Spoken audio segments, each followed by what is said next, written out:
हम मीनू झा उपस्थित छी जितिया पाबनिक अंतिम भागक कथा लऽ कऽ, पारण दिनक कथा लऽ कऽ। पारण कोना करी, कई चीजसँ करी, और जाबत तक व्रत रहै ताहि बीचमे नियम की छै से सब करी, नियमके पालन करी। ओ सब जानकारी एहि कथाके माध्यमसँ अपने सबसँ साझा करै छी और आशा करै छी जे सब गोटेके खूब नीकसँ व्रत सम्पन्न हुए। तऽ सुनल जाओ ई जितियाके पारण दिनक कथा। एकटा माली छलथि हँ। ओ माली नित दिन सभक घरे घरे फूल पहुँचबै छलखिन हेँ। बहुत दिन अहिना केलासँ हुनकर पत्नी छलखिन हेँ, एकटा बच्चा छलखिन हेँ, तऽ फूल पहुँचेला, फूल बेचलासँ हुनकर गुजर बसर ओतेक ठीक ठाकसँ नहि जाइ छलनि हेँ। ओ माली अपन मालिनसँ कहलखिन जे अहाँ बच्चाके सङ्गे एहि बस्तीमे रहू और हम बाहर जाइ छी कमाइ लए। मालिन कहलखिन ठीक छै, जाउ अहाँ। माली चलि गेला बाहर कमाइ लए। मालिन ओहि बस्तीमे रहऽ लगली। तऽ मालीके जे काज छलनि घरे घरे फूल पहुँचेनाइ, ओ काज मालिन करऽ लगली। मालिन सब दिन नित दिन अपन फूल तोड़िके मोटरी बनाकऽ अपन बेटाके सङ्गमे लऽ कऽ सभक घरे घरे फूल पहुँचबै छलखिन हेँ। ओहि गाँवमे राजा छलथि हँ। राजाके दरबारमे सेहो नित दिन फूल जाइ छलैए। और पहिले जमानामे कहल गेल छलैए जे जाबऽ माली हाथक फूल भगवानके नहि चढ़बै छलनि हँ लोक, ताबत तक ओहि पूजामे सफलता नहि भेटै छलनि हँ, ओहि पूजाके फल नहि भेटै छलनि। एना सुनने छियै। तऽ पहिले जमानामे मालिन घरे घरे फूल पहुँचबै छलैए। तऽ वएह छलैए, ओ मालिन अपन बेटाके सङ्गे फूल पहुँचबै छलैए। एक दिन जितिया व्रतक ई समय आयल, जितिया आयल। ओ मालिनो जितिया व्रत केली, जितिया व्रत केने रहथि। ओहि रातिमे मालिनके व्रत केने जे रहथि से हुनका नींद नहि होइ छलनि हँ।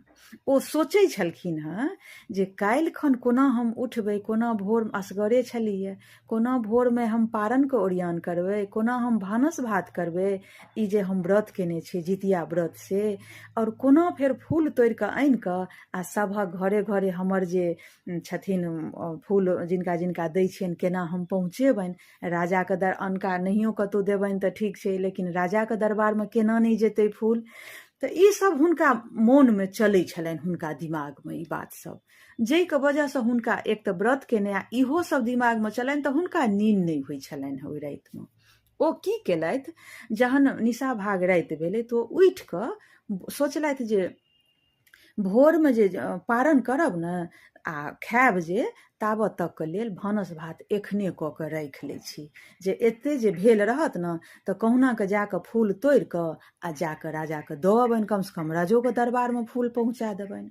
ई बात ई रानी सोचिके कि ई मालिन सोचिके की केली, तऽ अधरतिएमे उठि कऽ, अष्टमी तिथि चलिते रहै, व्रत केनहिए रहथि, तही बीचमे ही उठि कऽ भानस भातके ओरियान करऽ लगलथि। स्वाभाविक छै जे अखने भानस भातक ओरियान केलखिन तऽ ओहिमे तीमन तरकारी कटबे खोटबे केलथि। आ नियम अछि, प्रयास करै जायब जे जाबत तक व्रत केने रहब, जाबत तक अष्टमी तिथि रहत, ताबत तक तीमन तरकारी नहि काटब, कोनो भी चीजके काट खोट नहि करब, तोड़ब नहि। लोक कहै छै एकटा खऽरहो तोड़लासँ व्रत खण्डित होइ छै। ताहि दुआरे आ छुरी चाकू तऽ नहिए छू, कत्ता नहि छू। ई मालिन की केलथि तऽ ई काटऽ खोटऽ लगली। ई कटला खोटलासँ हुनकर व्रत भऽ गेलनि खण्डित। जितवाहन भगवान बहुत क्रोधित भेलथि हिनका ऊपरमे। भगवान सोचलखिन जे देखक ई जितिया व्रत केने यऽ, हमर सुमरन ई एको बेर नहि केलक, एको बेर ई नहि ई एकरा मोनमे ख्याल एलै हँ जे हे जितवाहन सभक बाल बच्चाके कल्याण करबै, हमरो बाल बच्चाके कल्याण करब, हमर व्रतके पार लगायब, लेकिन एकर पेटक चिन्ता कते छै से देखियौ। ई सोचिके भगवान बहुत क्रोधित भेलथि एहि मालिन परमे। मालिनके एहन मतलब दुर्दशा भऽ गेल ओ व्रत केलासँ जे एकरा भोरमे भानस भात केला कऽ के रखने छलै, तैयो एकरा उठल नहि भेलै, उठले नहि होय। मालिन अपन बेटाके कहुनाके उठाके कहलकै कि रे बौआ उठ, हमरा उठल नहि होइए, हम जे व्रत केने छी से हमरा उठले नहि भऽ रहल यऽ। राजा दुखी क्रोधित भऽ जेता फूल जे नहि पहुँचा देबनि तऽ।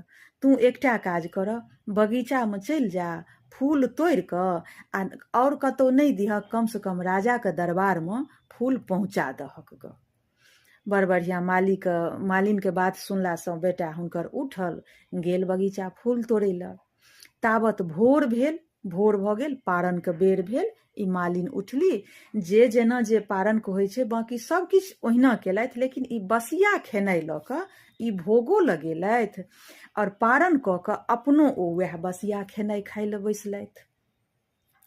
ओ जेना जेना ओ खाना खेलथि जै कर, ओ साग ओ जे सब केने रहथि तीमन तरकारी भगवानोके भोग लगेलथि आ अपनो वएह बसिया खेलथि।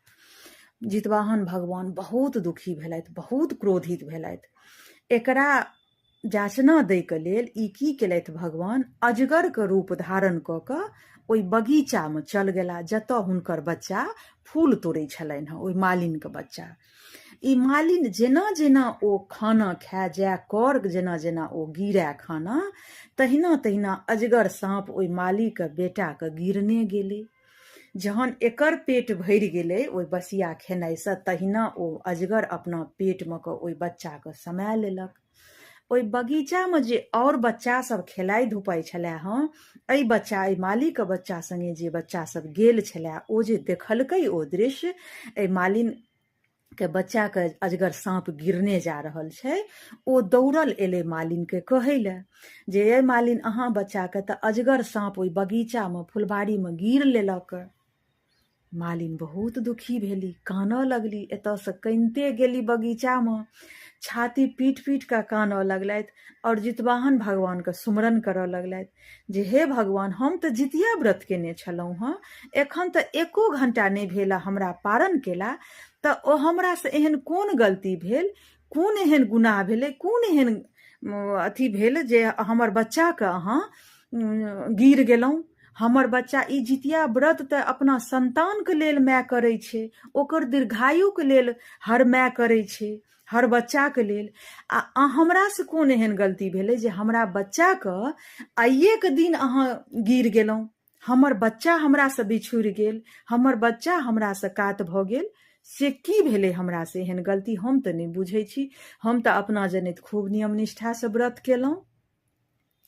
एहि मायके करुणा देख कऽ भगवान जितवाहन भगवान आकाशवाणीसँ ओहि मायके, ओहि मालिनके कहलखिन जे व्रत तऽ तू केने छलऽ हँ, लेकिन तोरा एको बेर ई ध्यानमे नहि एलौ जे हमर बाल बच्चा दीर्घायु रहै। हे जितवाहन भगवान, हमरा खूब नीकसँ व्रतके पार लगाएब, ओ मोनमे भावना तोरा नहि एलौ, लेकिन तोरा ई धैर्य जरूर रहौ, तोहर अपन पेटक चिन्ता रहौ जे भोरमे हम केना पारण करब, केना भानस भात करब आ कोना हम मालिकके एहिठाम फूल पहुँचाएब ग, तकर चिन्ता तोरा रहौ।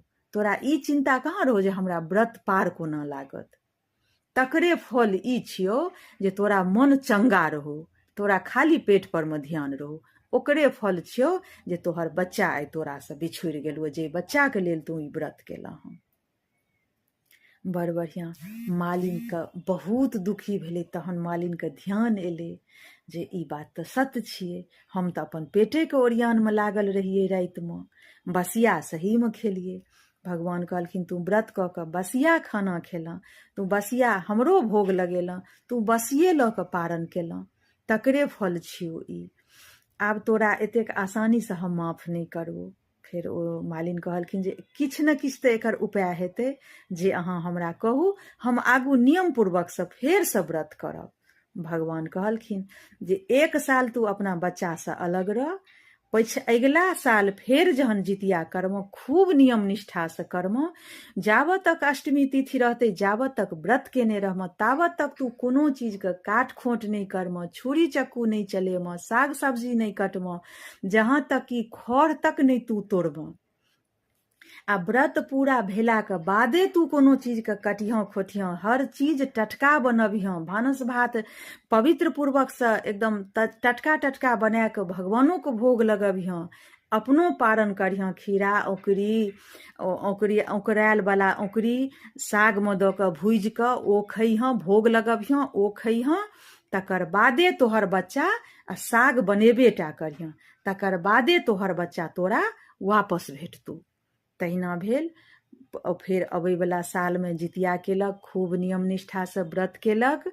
आ जेना जेना ओहि साल ओ गरम गरम खाना खेलक, तहिना तहिना जहिना जहिना एकर पेट भरल जाय टटका खानासँ, तहिना तहिना जितवाहन भगवान ओ अजगरके पेटमे जे ओ देने रहथिन ओहि बच्चाके, तहिना तहिना जे ओहि बच्चाके निकालने गेलखिन। जहन लास्टमे एकर पेट भरि गेलै, तहिना लास्टमे फेर ओहि बच्चाके बाहर निकालि देलखिन। फेर ओ बच्चा आयल अपना माय लगमे, मायसँ मिलल। इएह छल जितियाके अन्तिम दिनका कथा, पारणके कथा। आशा करै छी अहाँ सबके नीक लागत।